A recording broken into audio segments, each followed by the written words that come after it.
There's an old adage out there that all Great Western engines look the same. Take their 262 Prairie tank engines for example. There must be something like 7 different classes at least, but without an academic degree in history and engineering, I wouldn't be able to tell them apart at first glance. The design must have worked for the Great Western, along the lines of, if it ain't broke, don't change it. As a consequence, lots of 00 gauge Prairie models have been produced over the years, but unfortunately for Dapol, their 2021 new tooling Large Prairie, specifically the 5101/61XX classes, did encounter some problems. The rear pony truck sat slightly too high, which caused some stalling on gradients and insel frog points. As such, for their second run of the engines, Dapol have adjusted the tooling, hoping to rectify the performance issues. But has it worked? As a 5101 class Prairie was on my wish list, the improvements announced by Dapol convinced me to go for their latest release. Dapol's pleasant box included a great sketch of the engine, and inside was the livery I went for, early BR black. Getting the engine out, it looks far better in person than it did in the sample photographs. That said, while the tanks, cab and running plate have a nice finish, there is a bit too much of a glossy reflection atop the tanks and the boiler, with the safety valve cover looking slightly plasticky as a result. But that may just be the cruel photo box lighting. We'll see how it looks on the track. The tanks and boiler area sport a lot of separately fitted detail, such as the top feed pipes and water filler caps. The whistles are also separately fitted atop the smoke box and look fine and well fitted, but they do draw the eye to a noticeable gap with the cab. We'll come back to that later, as the cab and also the coal load are removable on this engine. There is some moulded detail on the loco, such as this detail on the smoke box, which looks more on the uglier and globular end of things. The copper chimney is nicely painted, though still has something of a plastic look. The model for the most part is comprised of fine separate details, with the cab providing an abundance of them inside. The rear of the cab features pre-fitted brake pipes, coupling hooks, lamp irons, handrails and window bars that don't appear to be part of the moulding. The front as well has more of the same, with the handrail wrapping around the smoke box, which itself has a nice, separately fitted door dart and number plate. The struts are an excellent feature. They slope down nice and straight above the curved running plate. The smokebox door is also removable so you can access the PCB for fitting speakers and decoders, removing the need to dismantle the loco. Coming back to the main body, which is plastic with metal parts, the British Rail logo looks fantastic on the side of the tank. Below the main body is a die-cast, compensated chassis that allows pickup through all the driving wheels, which are also driven, die-cast and profiled with steel tyres. The stamped and fluted connecting rods brilliantly capture the motion of the real engine, and are also presented in a somewhat dulled, non-reflective, yet oily finish. The cylinders have been moulded with full relief, and do look big and powerful, even in 00 scale. Underneath we find that the brake rigging was also fitted at the factory, instead of coming in an accessory pack like on most other engines. Speaking of, the accessory pack includes a spare NEM coupling as well as etched number plates, which is a fantastic extra. Returning to the underside, between the fully modelled cylinders we can see Dapol's quote, "cleverly designed front pony truck," which tapers to allow this to navigate radius 2 curves. The back bogie is what we're interested in though, as this has been redesigned since the last release. It certainly pivots to allow the NEM coupling to change direction, and when placed on the track we can see the wheels sit nicely on the rails. On the scales, the Large Prairie comes in at a hefty 319 grams, which is almost the same weight as Hornby's 85th anniversary Mallard model, loco and tender. The wheel back-to-back gauging comes in at 14.6 to 14.7mm, slightly above the standard and better suited for fine scale track.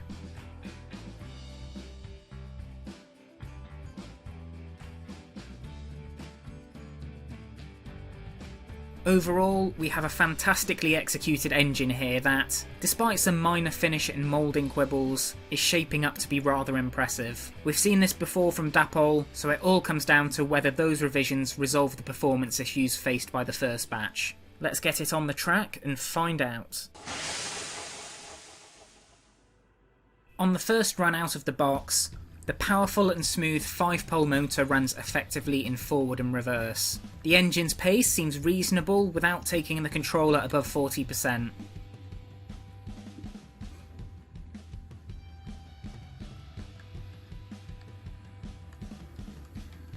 At 50%, you get a brisker pace, but not a speed that feels like the engine wants to tear up the rails it rides on.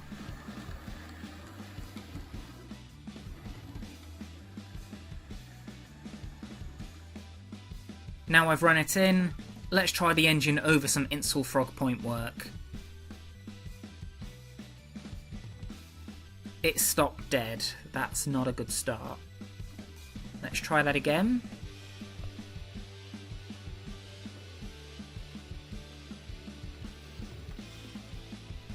No.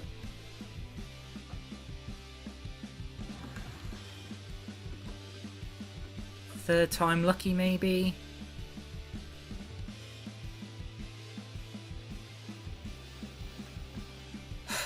It stuck itself again. Let's go for speed and power. Whoa!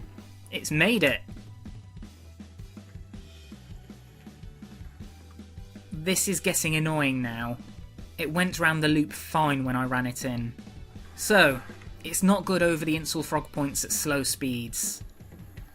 There's yet more evidence of that. It just stops dead. Okay, a little nudge and it's on its way again. Let's give it another go forwards. The Prairie seems to have picked up a coach from the siding, and it's made it forwards, if hesitantly.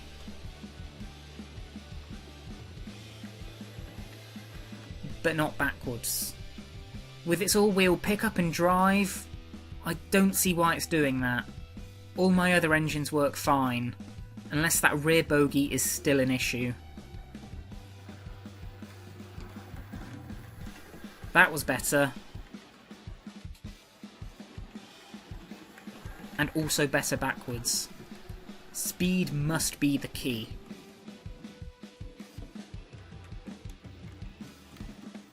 Baseboard joins don't phase it, however, with their direct power transfer. Perhaps it's the Insel Frog brakes that the engine doesn't like, and the performance will be somewhat better on Electro Frogs. Let's go for a full lap now and see how it manages the other board joins. It's handled the worst join fine without much drama. The others have been passed, so it's just the points that seem to trip up the performance. With a spotty performance over those points, I'm sceptical as to whether the Prairie can actually do a power lap around the layout, or whether it's going to get itself stuck. So, it's time to move on to my usual gearing test. Speed seems to be the key with getting the Prairie over those points, but the only way to find out is to hand it over to my train racing driver.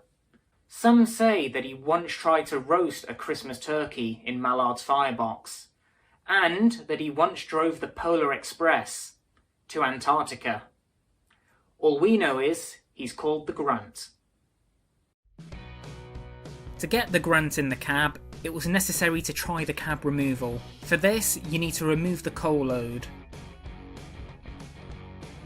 and then the cab can simply be lifted off to reveal the interior.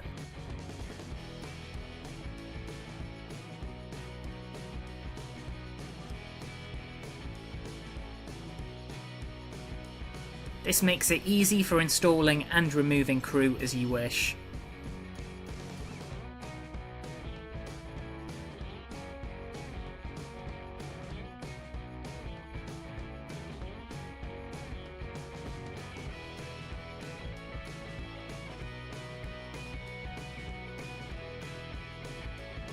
From this perspective, you can see the firebox flicker LED, which is a persistent orange flash more than the ebbing and dimming of firelight. From the outside, it's hardly visible anyway, and is easily blocked by crew, so it ends up being rather pointless on this model. Back to the lap, and the Grunt is ready to go. Off they go, and at 50% speed, that first point no longer seems to pose an issue. Despite speed being the key, the lap isn't too brisk compared to others we've seen. The Prairie heads on down through the narrow gauge halt to the farmyard. On the final board, the Prairie faces the next set of points, but passes over them and across the line. So, it managed to do the lap. colour me impressed. The real-life Prairie could do about 60 miles an hour at top speed, so we're looking for something around the 30 mile per hour mark. The Dapol Large Prairie, 2nd edition, did the lap in 24.9 seconds, which is about 40.5 miles per hour.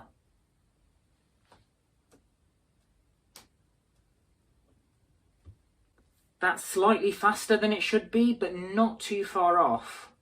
It's pretty much in the middle of the board. Dapol's Hawthorne Leslie, a small shunter, was also really well geared too, nice and slow.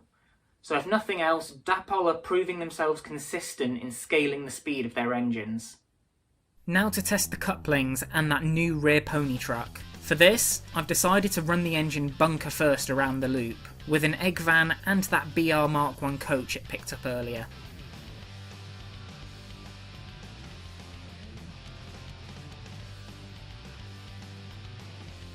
The couplings have performed perfectly.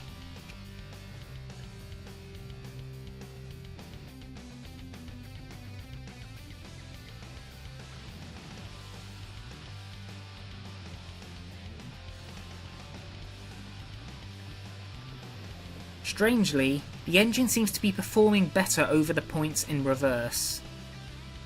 There is a lot less stuttering.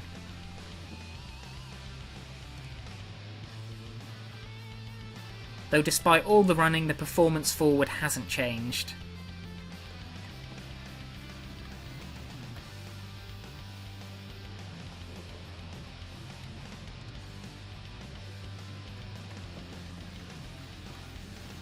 That is slightly annoying, as I don't want to have to charge this over points at 50% speed or more just to get it in and out of sidings, and nor do I want the Hand of God to become a full-time employee when this loco is in session.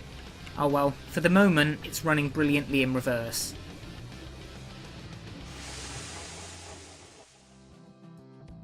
On to my final verdict. Decoration. Despite some mild glossiness under harsh light, the engine, for the most part, is well dressed with a simple black livery topped with quality logo and number plate decals. What little there is done very well. I'm happy with the decoration on this. Details and features. There are a ton of separate parts on this, and the harder you look, the more you notice, despite the engine looking relatively simple in the initial side view. Dapol haven't relied much on moulded detail at all. The removable coal load, cab roof and smokebox door are also great quality of life features for handling the engine. Lots of details come pre-fitted, leaving little to be done straight out of the box. My only small gripe is why they bothered with a firebox LED that can hardly be seen. It comes off as a wasted expense and a wasted effort. Still, I'm happy with how kitted out this is on other fronts. Quality. This was good across the board. The paint and decal quality was great, and the details were all fitted straight and true with only one slightly bowed handrail, but you had to look hard to see that. A lot of engineering and thought has gone into the design of the motor, driving and pivoting arrangement of the die-cast chassis, and also the slight redesign of the rear bogie. You feel the weight of all these choices in a hefty, beautiful looking engine. There was no corner cutting here, so I'm happy to give the quality a thumbs up. Performance. Despite all the above, this proved choppy over Insel Frog point work again, something that should not have happened given this is supposedly all-wheel pickup and all-wheel drive. It's fine with enough speed and momentum, but can stop flat at slow speed still. Other than that, the engine runs fine in all other departments. Perhaps this is sensitive to Insel Frog points, and this issue may disappear on Electrofog point work. That's not something I'm in a position to test though, and based off of the performance of mine, I was disappointed that this couldn't cruise over points at slow speeds like other engines of mine can. I'll hold back the performance point on this occasion. And finally, onto price. At £129.99 at the retailers, for a large tank engine this is a decent price in the modern model market. It's cheaper than the recent Sonic Models A5, and also the upcoming Rapido Small Prairie. For your money, you do get a great looking, quality feeling loco that does have the potential to perform. Despite the stuttering point traversing at low speeds, once the model does get going, I can kind of overlook that. On balance, this is a fair, decent price for this model, and I don't feel I've been shortchanged despite the small issues I've encountered. I'm happy to give Dapol the point for value here. Overall, that's a score of 4 out of 5, making this a model I can highly recommend to anyone looking for a great Western Prairie or a large tank engine. While not all of the issues seem to have been ironed out in this second run, if you get one that performs better than mine, you'll be onto a winner. So what do you think of the second edition of the Dapol Large Prairie? Is mine on its lonesome in not liking Insel Frog point work at lower speeds? If you picked one up as well, let me know how it runs in the comments. Thanks again for watching, and I'll catch you again soon. Take care.